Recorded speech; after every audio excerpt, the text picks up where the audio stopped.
दुख का दीपक।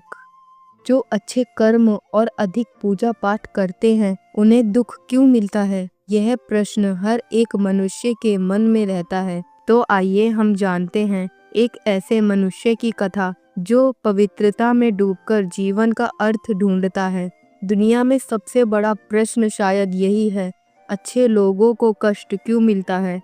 यह प्रश्न मनुष्य के मन में तब सबसे अधिक उठता है जब वह स्वयं अच्छे कर्म करता है, दूसरों की मदद करता है, भगवान का नाम लेता है और फिर भी जीवन में दुख, कठिनाइयाँ और परीक्षाएं उसके रास्ते में आकर खड़ी हो जाती है। यह कहानी एक ऐसे व्यक्ति की है, आनंद, जिसने अपना जीवन भलाई को समर्पित किया था, परंतु फिर भी उसके हिस्से में दुख ही दुख आया। लेकिन उसके दुखों के पीछे छिपा अर्थ क्या था? क्या उसकी पूजा पाठ, उसकी भलाई, उसकी दयालुता व्यर्थ थी, या हर दुख के पीछे कोई दिव्य उद्देश्य छिपा था? तो आइए पूरी कथा समझते हैं। उत्तर भारत के पर्वतीय इलाके में बसा एक छोटा सा गांव था, देवकुंड। वह गांव ना तो बहुत बड़ा था और ना ही बहुत प्राचीन, लेकिन इसकी पहचान थी सरलता, शांति और सच्चाई। इसी गांव में रहता था आनंद, लगभग 35 वर्ष का, पतली कद काठी वाला, सौम्य स्वभाव और अत्यंत शांत मन वाला व्यक्ति। गांव के लोग अक्सर कहा करते, आनंद जैसा भला आदमी हमने नहीं देखा। आनंद का एक ही मंत्र था, सद्भाव से जियो, दूसरों का भला करो और ईश्वर में आस्था रखो। वह प्रतिदिन सुबह सूर्योदय से पहले उठता, नदी किनारे जाता, स्नान करता और फिर घंटों भजन पूजन करता। उसका जीवन मानो एक साधु का जीवन था, सीधा, पवित्र और संयमित। उसके माता पिता बहुत पहले दुनिया से चले गए थे। परिवार में बस थी उसकी पत्नी सावित्री और उनका 10 साल का बेटा रोहन। तीनों का जीवन बहुत सामान्य, मध्यम और संतुष्ट था। ना कोई बड़े संसार की हवस, ना कोई लालच, बस एक संतोष भरा जीवन। लेकिन किस्मत की किताब में लिखा था कि आनंद का जीवन इतना सरल नहीं रहने वाला। एक दिन दोपहर में गांव में अचानक खबर फैली कि आनंद के खेत में आग लग गई है। लोग दौड़ पड़े। आनंद भी भागते हुए पहुंचा। उसके खेत, जिसमें वह महीनों से खून पसीना बहा रहा था, वह पूरी तरह से जल चुके थे। सारी फसलें, उसके परिवार के लिए साल भर का भोजन और आय का साधन, सब भस्म हो चुका था। गांव के लोग चुप थे। आनंद घुटनों के बल बैठ गया। आंखों से आंसू बह रहे थे, लेकिन उसने कुछ नहीं कहा। लोगों को लगा, इतना पूजा पाठ करने वाला आदमी, फिर यह उस पर क्यों? लेकिन आनंद ने सिर्फ इतना कहा, यह भी ईश्वर की ही इच्छा होगी। लोग आश्चर्यचकित थे। यह कैसी आस्था! इतना सब खत्म हो जाने पर भी वह शांत कैसे? लेकिन यह तो बस शुरुआत थी। खेती के नुकसान के कुछ ही महीनों बाद सफेद सर्दियों के दिनों में आनंद की पत्नी सावित्री बीमार पड़ गई। शुरू में लगा साधारण सा जुकाम है, लेकिन धीरे धीरे उसकी हालत बिगड़ती गई। आनंद अपनी पत्नी को डॉक्टर के ले गया, दवाइयाँ दिलाई, पूजा की, व्रत रखे, लेकिन सावित्री की बीमारी बढ़ती ही गई। एक रात सावित्री ने आनंद का हाथ पकड़ा और कहा, आनंद, तुमने हमेशा सबका भला किया। मुझे डर लगता है भगवान तुम्हारे साथ ऐसा क्यों कर रहे हैं?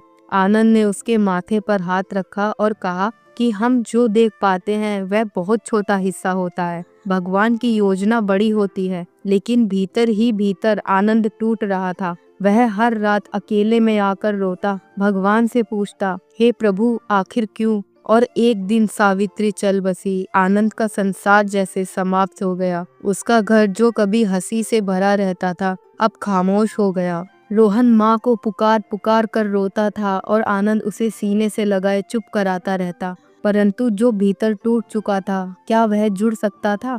इधर लोगों के मन में सवाल उठने लगे कि आनंद जैसा अच्छा आदमी, फिर उसके साथ ही ऐसी घटनाएं क्यों घट रही हैं? क्या भगवान न्याय नहीं करते? क्या पूजा पाठ का कोई फल नहीं होता?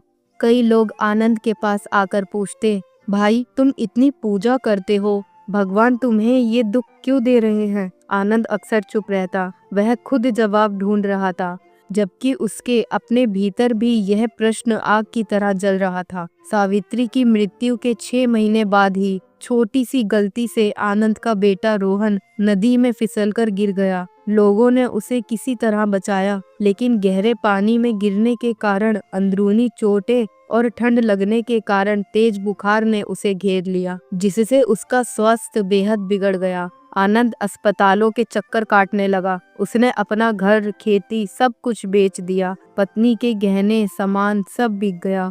गांव भर में एक ही चर्चा थी कि भगवान उसके साथ ऐसा क्यों कर रहे हैं। कई लोग कहते, कभी कभी अधिक पूजा करने वाले की परीक्षा भगवान ज्यादा लेते हैं। कुछ कहते पिछले जन्म का कर्म है। कुछ कहते जो बहुत भले होते हैं उन पर संकट जल्दी आता है।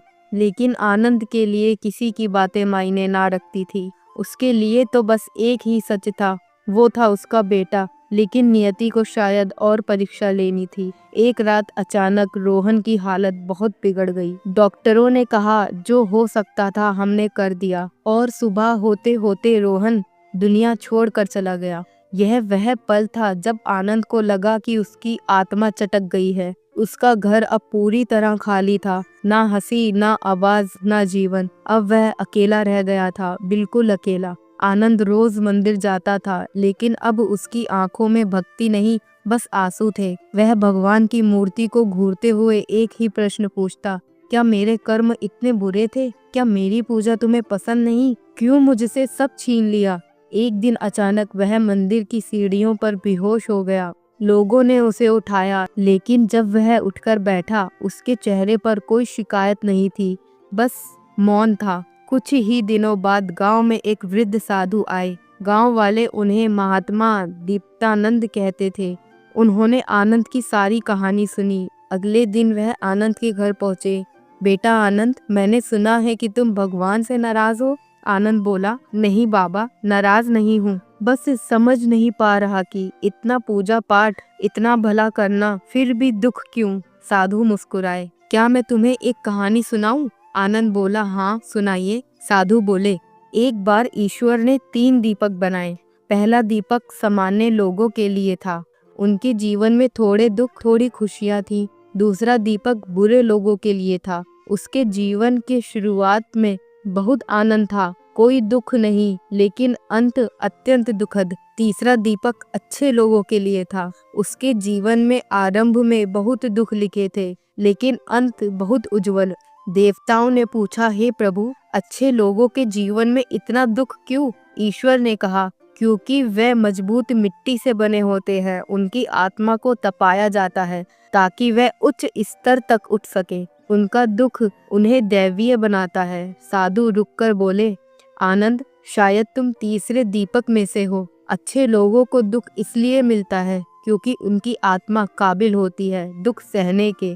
बुराई जल्दी टूट जाती है, अच्छाई तपकर और चमकती है। पूजा पाठ दुनिया को नहीं बदलता, वह इंसान को बदलता है। ईश्वर हमें दुख से नहीं बचाते, वह हमें दुख के आर पार जाने की शक्ति देते हैं। भलाई व्यर्थ नहीं जाती, वह लौटती जरूर है, बस समय अपना चुनती है। ईश्वर अच्छे लोगों की परीक्षा अधिक लेते हैं क्योंकि वह उन्हें उच्चतम स्तर पर ले जाना चाहते हैं।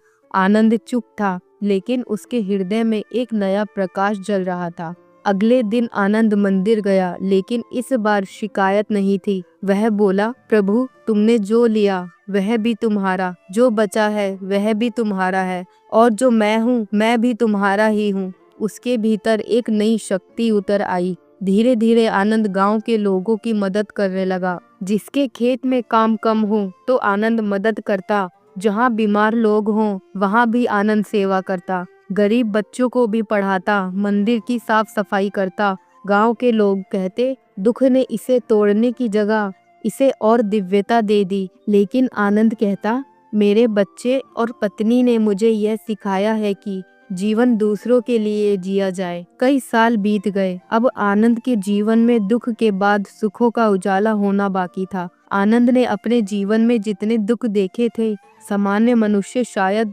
एक भी नहीं सह पाता, लेकिन उसने हार नहीं मानी। उसने अपना घर, अपना दुख, अपनी खाली रातें सब लोगों की सेवा में समर्पित कर दी। धीरे धीरे वह पूरे क्षेत्र में सेवाधारी आनंद के नाम से प्रसिद्ध हो गया। एक दिन कुछ ऐसा चमत्कार हुआ कि देवकुंड गांव में एक बहुत बड़ा धार्मिक कार्यक्रम हुआ, जहां दूर दराज से बहुत से लोग आए थे। उन्हीं लोगों में थी डॉक्टर माधवी, एक महिला डॉक्टर जो शहर में रहती थी और सामाजिक सेवा का काम करती थी। कार्यक्रम के दौरान माधवी ने देखा कि एक साधारण सा आदमी बूढ़ी दादी को सहारा देते हुए उनके लिए भोजन ले आया। फिर किसी अनाथ बच्चे को गोद में लेकर उसे चावल खिलाने लगा। फिर मंदिर की सफाई में लग गया। वह व्यक्ति था आनंद। माधवी उसके पास आई और बोली, आप ऐसा क्यों करते हैं? दिन भर दूसरों के लिए ही काम। आनंद ने मुस्कुराकर कहा, क्योंकि यही मेरा परिवार है। दुनिया का हर दुखियारा व्यक्ति मेरा ही है।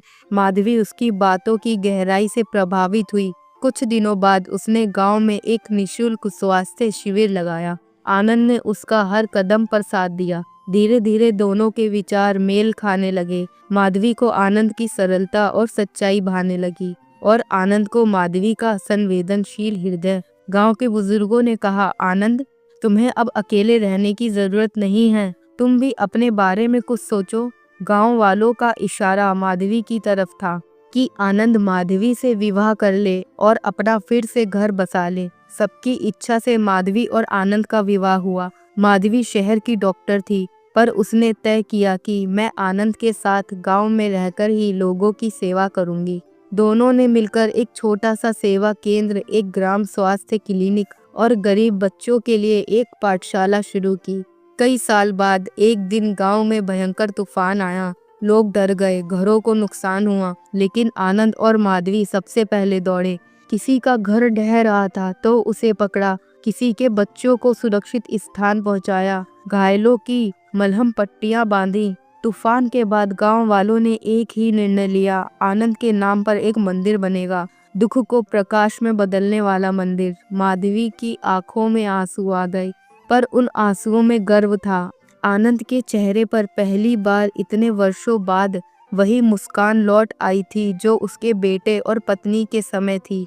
गांव वाले कहते, आनंद, तुम्हारी पूजा पाठ में भगवान को कोई कमी नहीं दिखी। बस वह तुम्हें बहुत बड़ा दिल देना चाहते थे, जो दुख से नहीं सेवा से चमकता है। आनंद ने हाथ जोड़कर आसमान की ओर देखा और बोला, हे प्रभु, आज मुझे समझ आया कि आपने मुझसे जो लिया वह मेरी सीमा थी और जो दिया वह मेरी शक्ति है। कुछ वर्षों बाद आनंद और माधवी ने एक अनाथ बच्चे को गोद लिया, जिसे आनंद ने नाम दिया दीप, क्योंकि वह उनके जीवन में रोशनी बनकर आया था। छोटा सा दीप आनंद के हाथ पकड़कर मंदिर की सीढ़ियां चढ़ता और कहता, बाबा, भगवान अच्छे लोगों को दुख क्यों देते हैं? आनंद ने धीरे से उसके सिर पर हाथ फेरा और बोला कि बेटा, दुख इसलिए मिलता है क्योंकि अच्छे लोग दुख को रोशनी में बदल सकते हैं और वही लोग दुनिया को राह दिखाते हैं। दीप मुस्कुराया और आनंद ने उसे सीने से लगा लिया। गांव में अब जब भी कोई पूछता, अच्छे कर्म करने वालों को दुख क्यों, लोग बस आनंद की ओर देखते, जिसकी जिंदगी इस प्रश्न का सबसे सुंदर उत्तर बन चुकी थी।